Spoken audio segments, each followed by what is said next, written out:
Assalamualaikum warahmatullahi wabarakatuh. Bagaimana kabarnya anak-anak semua? Semoga selalu sehat, selalu dalam lindungan Allah SWT. Kali ini Pak Fahmi akan menyampaikan tentang pernafasan pada hewan. Seperti manusia, hewan juga bernafas untuk mengambil oksigen dan membuang karbon dioksida. Namun, sistem pernafasan pada hewan berbeda dari manusia. Bahkan, sistem pernafasan pada hewan pun berbeda-beda sesuai jenisnya. Berikut sistem pernafasan pada beberapa jenis hewan. Yang pertama, alat dan sistem pernafasan pada cacing tanah atau vermes. Cacing tidak mempunyai alat pernafasan khusus. Cacing bernafas melalui permukaan kulit. Kulit cacing selalu basah dan berlendir untuk memudahkan penyerapan oksigen dari udara. Oleh karena itu, cacing menyukai tempat lembab untuk menjaga supaya kulit tubuhnya selalu basah dan berlendir. Permukaan kulit cacing yang tipis terdapat pembuluh udara. Saat udara masuk melalui kulit, oksigen diikat oleh darah. Pada darah cacing terkandung hemoglobin sehingga mampu mengikat oksigen-oksigen yang diikat oleh hemoglobin lalu diedarkan ke seluruh tubuh. Zat sisa pembakaran berupa karbon dioksida dan uap air dikeluarkan dari tubuh juga melalui permukaan kulit.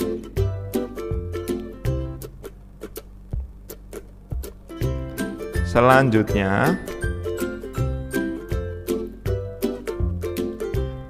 alat dan sistem pernafasan pada serangga atau insekta. Seperti hewan lain, serangga bernafas dengan mengisap oksigen dan melepaskan karbon dioksida.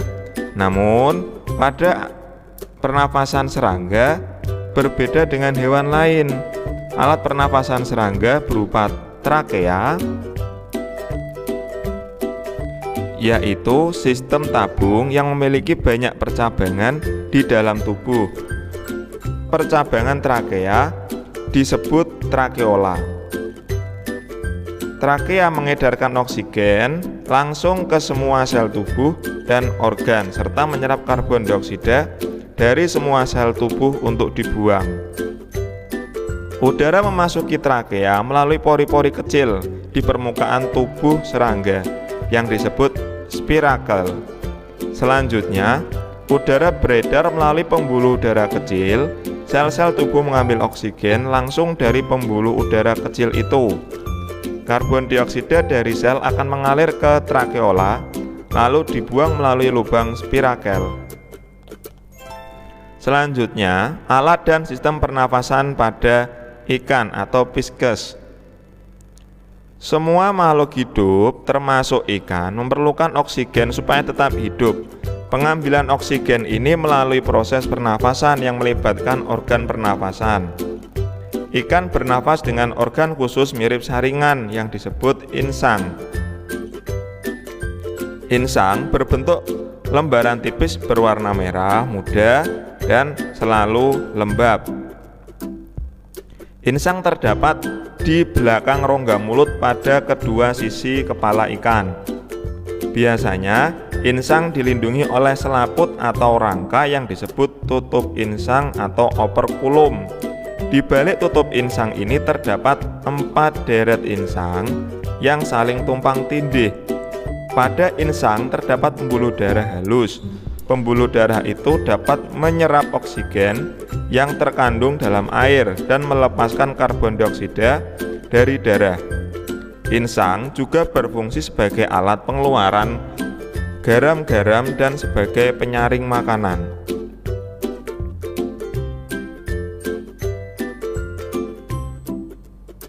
Selanjutnya, alat dan sistem pernafasan pada hewan amfibi.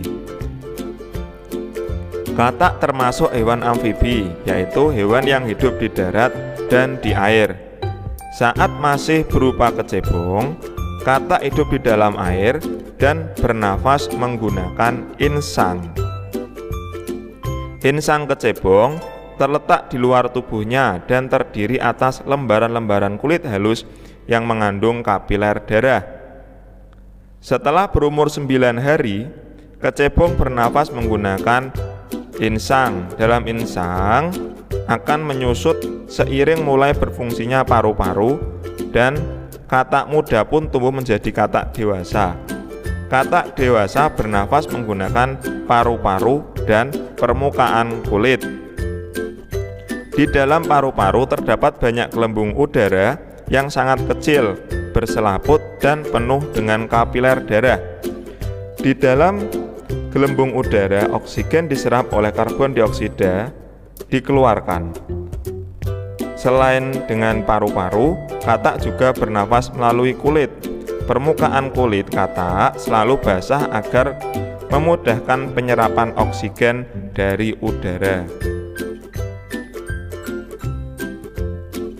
Selanjutnya, alat dan sistem pernafasan pada reptil. Reptil bernafas menggunakan paru-paru. Paru-paru reptil terletak di dalam rongga dada dan dilindungi oleh tulang rusuk. Paru-paru reptil sederhana dengan beberapa lipatan dinding yang dapat memperbesar permukaan paru-paru.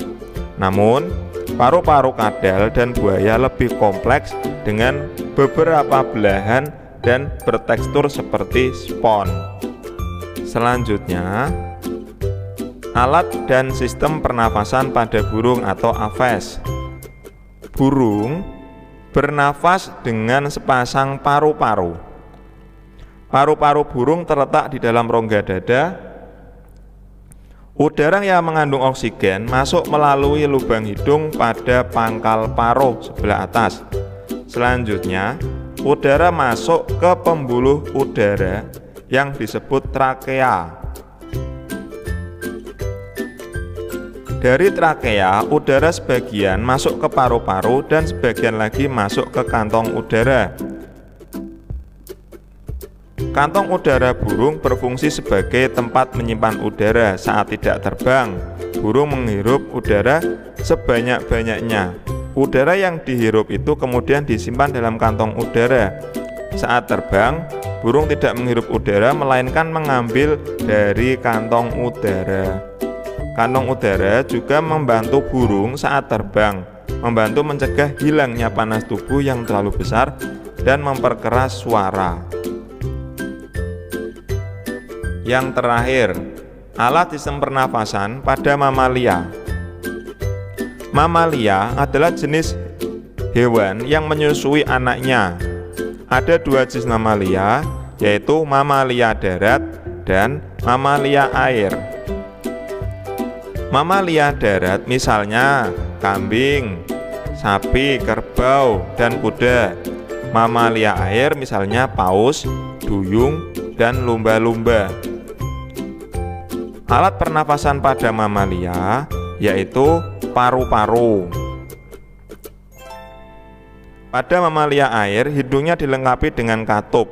Saat mamalia tersebut menyelam, katup akan menutup. Sebaliknya, saat mamalia tersebut muncul ke permukaan air, katup terbuka. Saat itulah mamalia air tersebut akan menghirup oksigen serta mengeluarkan karbon dioksida dan uap air. Video kali ini cukup sampai di sini.